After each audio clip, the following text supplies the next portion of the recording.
राधे राधे दोस्तों, इस कहानी में हम ये जानेंगे कि कैसे एक साधु सबको परेशान करता रहता था और कुछ भी नहीं मांगता था, सिर्फ क्यों मोती ही मांगता था।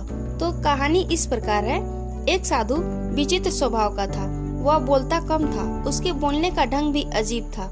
उसकी मांग सुनकर सब लोग हंसने लगते थे। कोई चिढ़ जाता था, कोई उसकी मांग सुनी अनसुनी कर अपने काम में जुट जाता था। साधु प्रत्येक घर के सामने खड़ा होकर पुकारता, माई अजली भर मोती देना, ईश्वर तुम्हारा कल्याण करेगा, भला करेगा। साधु की यह विचित्र मांग सुनकर स्त्रियां चकित हो उठती। वे कहती थी, बाबा यहाँ तो पेट भरने के लाले पड़े हैं, तुम्हें इतने ढेर सारे मोती कहाँ से दे सकेंगे। किसी राजमहल में जाकर मोती मांगना। जाओ बाबा जाओ, आगे बढ़ो। साधु को खाली हाथ गांव छोड़ता देख एक बुढ़िया को उस पर दया आई। बुढ़िया ने साधु को पास बुलाया। उसकी हथेली पर एक नन्हा सा मोती रखकर वो बोली, साधु महाराज मेरे पास अजली भर मोती तो नहीं है, नाक की नथनी टूटी थी तो यह एक मोती मिला है, मैंने संभाल कर रखा था, यह मोती ले लो। मेरे पास एक मोती है, मेरे गांव से कोई खाली हाथ नहीं जाना चाहिए, इसीलिए तुम्हें सौंप रही हूँ, कृपा कर इसे स्वीकार करो, हमारे गांव से खाली हाथ मत जाओ। बुढ़िया के हाथ का नन्हा सा मोती देखकर साधु हंसने लगा। उसने कहा, माता जी यह छोटा मोती मैं अपनी फटी हुई झोली में कहाँ रखूं? इसे आप अपने पास ही रखना। ऐसा कहकर साधु उस गांव के बाहर निकल पड़ा।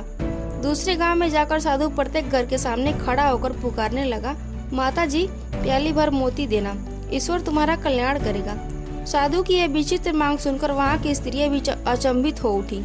वहाँ भी साधु को प्याली भर मोती नहीं मिले।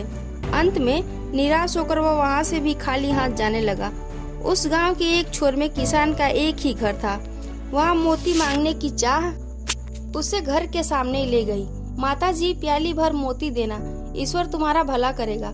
साधु ने पुकार लगाई। किसान सहसा बाहर आया। उसने साधु के लिए ओसारे में चादर बिछाई और साधु से विनती की कि साधु महाराज पधारिए, विराजमान होइए। किसान ने साधु को प्रणाम किया और मुड़कर पत्नी को आवाज दी, लक्ष्मी बाहर आ, साधु जी आए हैं, इनके दर्शन कर लो। किसान की पत्नी तुरंत बाहर आई। उसने साधु जी के पांव धोकर दर्शन किए। किसान ने कहा, देख लक्ष्मी, साधु जी बहुत भूखे हैं, इनके भोजन की तुरंत व्यवस्था करना, अंजलि भर मोती लेकर पीसना और उसकी रोटियां बनाना, तब तक मैं मोतियों की गागर लेकर आता हूँ। ऐसा कहकर वह किसान खाली गागर लेकर घर के बाहर निकल पड़ा।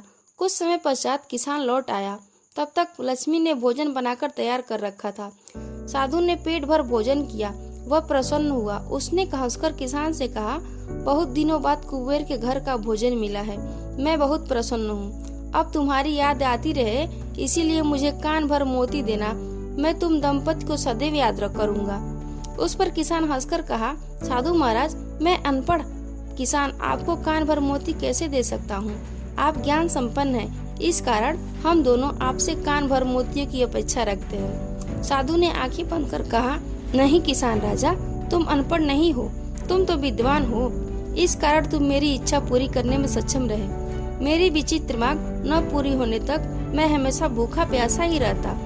जब तक तुम जैसा कोई कुबेर भंडारी मिल जाता तो मैं पेट भर भोजन कर लेता हूँ। साधु ने किसान की ओर देखा और कहा, जो फसल के दानों, पानी की बूंदों और उपदेश के शब्दों को मोती समझता है, वही मेरी दृष्टि से सच्चा कुबेर का घर है।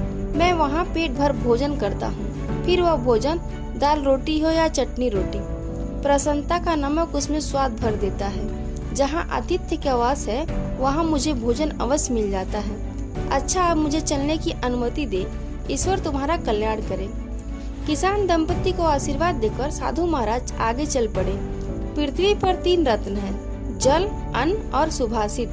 मूर्ख व अज्ञानी लोग ही पत्थर के टुकड़े, हीरे, मोती, माणिक आदि को रत्न कहते हैं। कहानी में यहाँ तक बनने के लिए आपको तहे दिल से धन्यवाद करती हूँ। ऐसे ही और कहानियों के लिए मेरे चैनल को सब्सक्राइब करें और वीडियो को लाइक करें। जय सीताराम।